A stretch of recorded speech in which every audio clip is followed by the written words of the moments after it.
En quoi ça consiste au juste ce service-là, le nouveau service de guichet d'accès à la première ligne?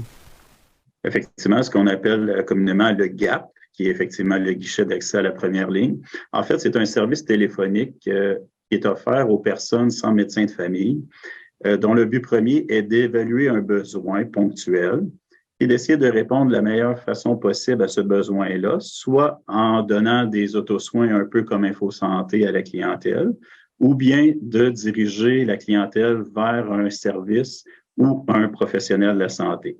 Donc, souvent, ça peut être un médecin qu'on peut référer dans des plages horaires sélectionnées par les différents cliniques ou groupes de médecine familiale. Puis en général, ben, c'est qui répond aux appels? Au début, dès le départ, dès que l'appel est reçu, c'est habituellement une agente administrative qui prend l'appel. Elle apprend le besoin du client, l'inscrit et transmet ça aux infirmières cliniciennes. Donc, il y a une cote de priorité qui est établie selon le type d'appel. Et les infirmières, en fonction de la priorité, ben, rappellent le client dans un certain délai selon la priorité établie. Puis les gens, ils rejoignent ce service-là de quelle façon?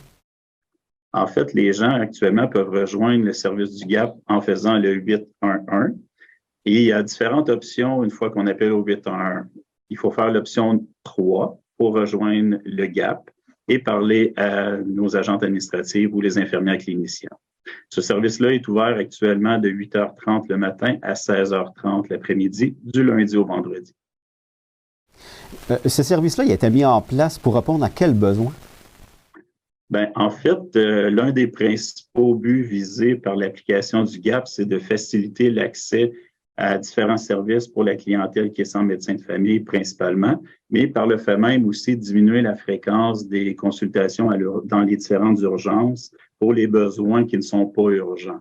Donc, si les gens se présentent pour des priorités qu'on appelle 4 ou 5 à l'urgence, qui sont des priorités moindres, ben, nous, c'est possible à ce moment-là de diriger davantage cette clientèle-là sans médecin de famille vers un nouveau service pour voir un médecin plus facilement, outre l'urgence.